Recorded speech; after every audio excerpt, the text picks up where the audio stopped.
Zach Cregger is a truly mysterious man, having directed little more than a revolutionary comedy film, as well as co-creating a weirdly good comedy show with a fair following on YouTube. Well, that is until 2022, when, to the surprise of absolutely everyone, he directed the incredibly solid horror film Barbarian, and landed himself a spot on every horror lover's radar. Well, that is apart from mine. I had to wait another 3 years until he released, and I swiftly watched, Weapons, widely regarded as one of the best horror films of the modern era. By me. And I finally realised that this guy might just be up to something. So, having thoroughly enjoyed his latest movie, I decided to backtrack and see if Barbarian held up just as much. And in this video, I want to talk about and compare them both. Smooth transition, oh my god. Now let's start with the similarities between the two, as these are the things that make both films so fucking good. Old Zacharias has a very unique style. Well, very unique for the modern horror genre, which currently consists almost entirely of pointless, plotless, and over-the-top gore and jump scares. Now, I'm not saying Zach's, we're on a first name basis, films don't do this, they just do it with class. In both films, he really takes the time to set the scene, and he builds characters in such an efficient way, which conveniently leads me to my next topic. These films have some really creative plot formats.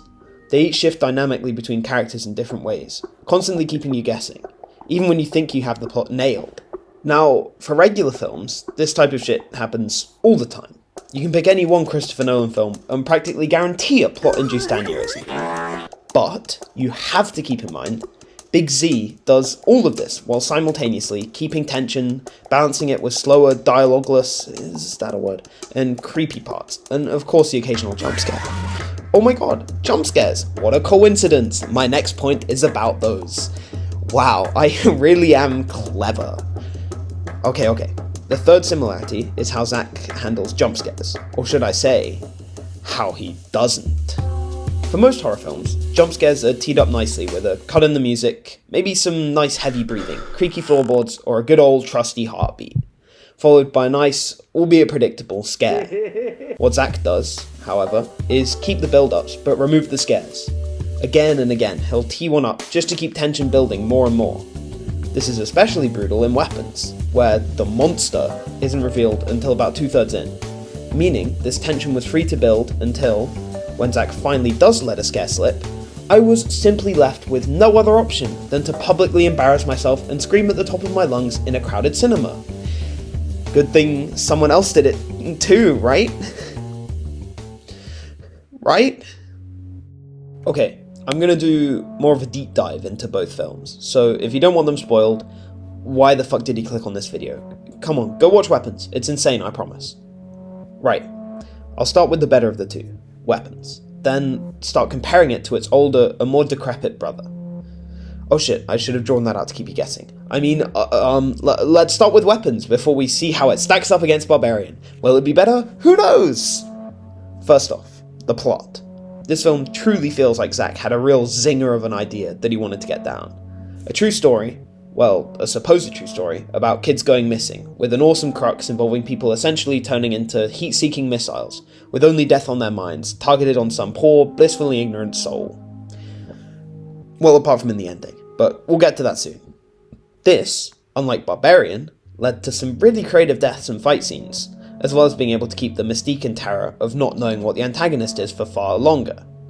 Barbarian also has a pretty fun plot, at least to begin with, involving an unsettling Airbnb with layers and layers of hidden secrets. Now, this was excellent, and where the film excels. Watching each of the three protagonists slowly edge their way deeper and deeper into the basements and tunnels beneath this house, before disappearing entirely, had me on the edge of my seat.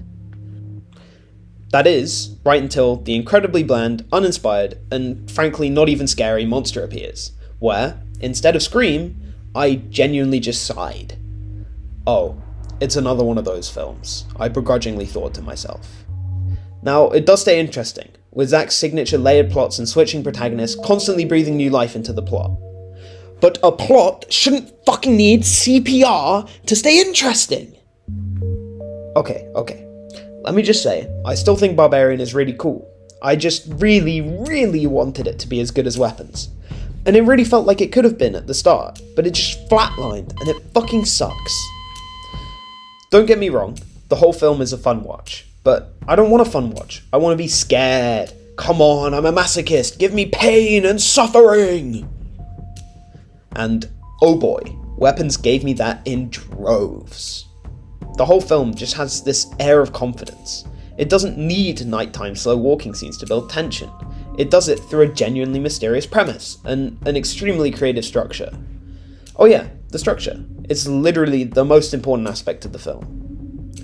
The whole movie takes this 2 steps forward, 1 step back approach, where a character is introduced, has some relation with the overarching plot, then a big confrontation with another character where the subplot climaxes, before going slightly back in time and switching view to the character they had the confrontation with. Confused? Well, I would have been too, if Weapons didn't somehow beautifully navigate what could have very easily been a complete disaster of a plot. But instead, what we got was a slowly growing web of people and storylines, all stemming from this tragic event, before, right at the end, focusing on said event from the villain's perspective. Well, the villain's blackmailed assistant, but close enough. This means that until that beautiful climax, where everything fits together, you never really get that disappointing moment I had with Barbarian, or many other similar horror films, once the fear of the unknown has been rudely ripped away from you.